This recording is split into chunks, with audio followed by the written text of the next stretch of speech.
네, 정치하다입니다. 오늘은 조기현 더불어민주당 법률위 부위원장, 윤기찬 국민의힘 법률위 부위원장, 또 SBS 양만희 논설위원과 함께하겠습니다. 세 분 어서 오세요. 네, 안녕하십니까? 네, 취임 3주차를 맞은 이재명 대통령의 국정 지지율 조사가 잇따라 나왔습니다. 자, 이 내용은 먼저 양만희 논설위원께서 좀 정리해 주시죠. 네. 상당히 높더군요.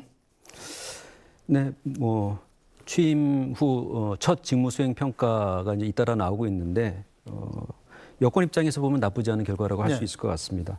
그 여론조사 결과를 설명드리기 앞서서 여론조사 개황에 대해서 먼저 설명드리면 두 건의 여론조사 결과를 말씀드릴 텐데요. 하나는 한국갤럽이 지난 24일부터 26일까지 1,004명을 대상으로 전화조사원 인터뷰 방식으로 해서 95% 신뢰 수준의 표본 오차가 플러스 마이너스 3.1%포인트인 여론조사고요. 또 하나는 엠브린 퍼블릭 등 4개 여론조사 기관이 23일부터 25일까지 1,000명을 대상으로 휴대전화 가상 번호를 이용한 전화 면접 방식으로 한 것이고 표본 오차는 같습니다. 네. 먼저 한국갤럽의 여론조사 결과를 말씀드리면 질문이 이런 거였습니다. 이재명 대통령이 대통령으로서 직무 수행을 잘하고 있나요? 라는 질문에 대해서 잘하고 있다 64%, 잘 못하고 있다 21%입니다.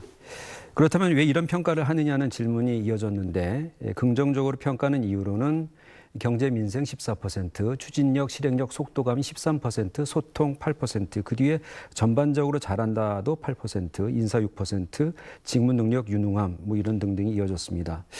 전반적으로 보면은 주로 업무와 관련된 것이고 실용주의를 표방한 이재명 대통령과 그 정부에 대해서 긍정적인 평가가 있다고 생각이 됩니다.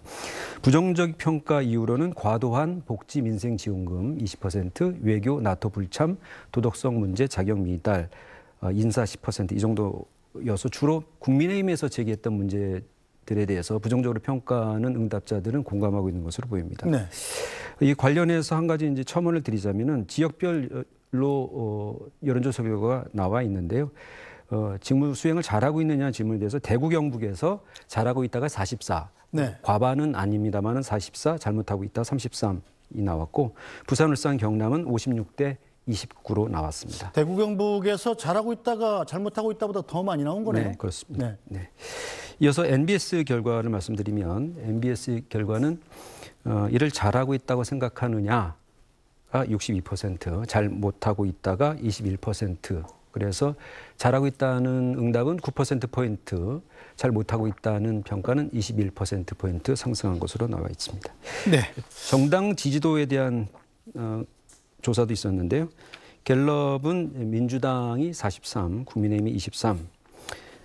부산, 울산, 경남의 경우에도 보면은 민주당이 35대 국민의힘이 29로 나와서 민주당이 다소 6%니까 거의 표본 오차의 그 경계선에 있는 결과가 나왔고요. 네. NBS의 경우에는 민주당이 45, 국민의힘이 20%. 그래서 차이가 꽤 나는 것으로 나와 있습니다.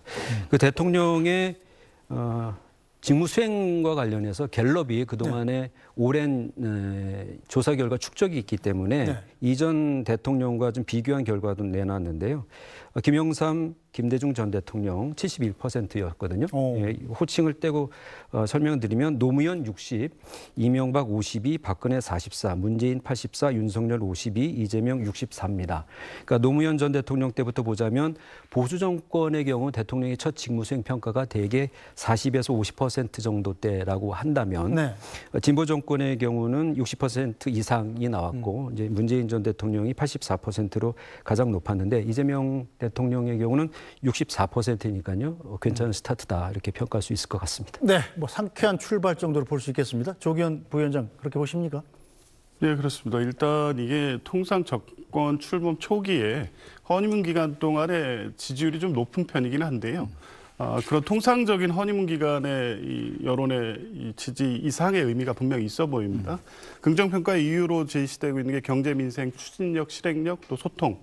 여기에 높은 점수를 주고 있는데 지난 한 20여일 동안의 이재명 대통령의 행보를 보면서 통상 정권 초기에 갖는 이 막연한 기대감이 지지율 이상의 의미, 그러니까 실제 어떤 대통령과 정부의 일하는 모습을 보면서 구체적인 어떤 기대가 여론의 지지로 표현되고 있고 그래서 그 지지가 안정적으로 보인다는 것이고요. 또 첫 주에 이어서 셋째 주까지 지속적 상승세를 보이고 있다는 것도 좀 의미가 있어 보입니다. 네. 원래 이제 첫 주 여론조사에서 가장 높고 그 다음부터는 이제 조정을 거치고 또 인사 문제 등이 부각되면서 지지율이 하락하는 추세. 나 조정기를 거치는데 지금 오히려 한 상당폭 상승세를 보이고 있다는 것은 20일 동안 이재명 대통령이 보인 행보에 대한 국민적 기대가 매우 높고 구체적인 어떤 지지 이유가 있는 지지율이다. 저는 그렇게 봤습니다. 네, 자 윤기찬 부위원장 일단 세부적으로 들여다보면 양만희 논술위원이 참 조금 전에 분석했습니다만 대구 경북에서도 일단 부정평가보다는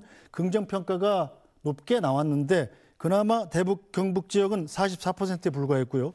다른 모든 지역은 긍정평가가 과반을 넘었습니다. 자, 그리고 세대별로도 70대를 제외하고는 모두 긍정평가가 더 많았어요. 이 부분은 어떻게 평가하십니까? 저도 긍정적으로 생각을 해요. 왜냐하면 지금 뭐 하겠다고 하시는 말씀이 많고 그 방향이나 내용에 있어서는 일단은 공감을 하거든요. 예를 들면 원래 이재명 대통령에게 좀 가졌던 걱정거리들을 좀 불식시킨 행보를 했잖아요. 일단 G7 가서 뭐 이거 혹시 동맹 기조에 문제가 생기는 거 아니야? 이런 국민적 기대 걱정을 불식시키고 그다음에 경제 기조도 마찬가지로 너무 분배 위주로 가는 거 아니야? 근데 공약을 내걸었던 것처럼 이제 성장을 위한 AI 관련된 여러 가지 또 실제 행보를 하고 계시잖아요. 네. 울산도 다녀오시고 광주도 다녀오시고 이런 부분에 있어서는 일단 긍정적입니다. 그러나 이제 앞으로 또 협치도 하겠다고 하시잖아요.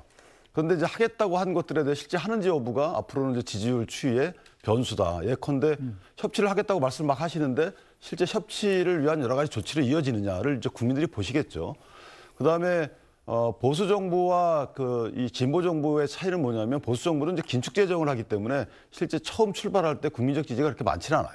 근데 진보 정부는 긴축이 아닌 확장 재정을 하기 때문에 나라가 돈을 좀 풀죠. 이런 측면에서 보면 약간의 그 처음 지지율 차이는 좀 있을 수 있다라는 부분이 있고 이건 기조에 의한 결과인 것으로 보이고 네. 어찌됐든 이재명 대통령이 지금 말씀처럼 여러 가지 약속 주시고 주시는 말씀처럼 실제 그런 정책 이행이나 아니면 대화 관계에서 그런 식의 결실을 맺는다면 이 지지율이 더 높아질 수 있는 거고 만약 그렇지 못하다면 이제 국민적 판단에 또 뒤따르겠죠. 네, 자 윤기찬 부위원장 그런데 국민의힘으로서 좀 부담스러운 지점이 민주당하고 국민의힘 지지율 격차가 지금 20%를 넘겼단 말입니다. 이 부분은 국민의힘으로서는 좀 아픈 부분이 아닐까요? 그대로 받아들여야죠.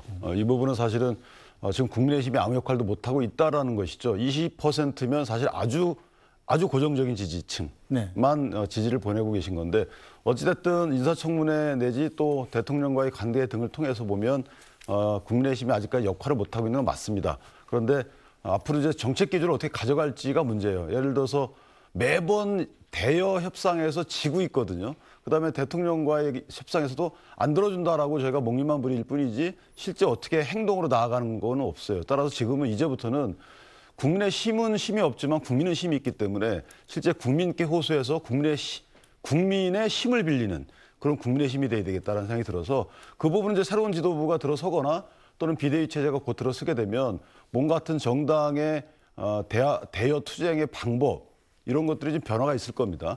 매번 뭐 여당이 안 들어주고 대통령이 내 말을 안 들어준다고 해서 당의 역할을 못한다 그러면 저렇게 냉혹한 지지율을 직면하게 되기 때문에 네. 이제는 조금 더 실리 추구형으로 욕을 먹더라도 네. 뭔가 성과를 이끌어내는 방법의 투쟁 방법을 찾아야 될 것이다 이렇게 생각합니다. 알겠습니다.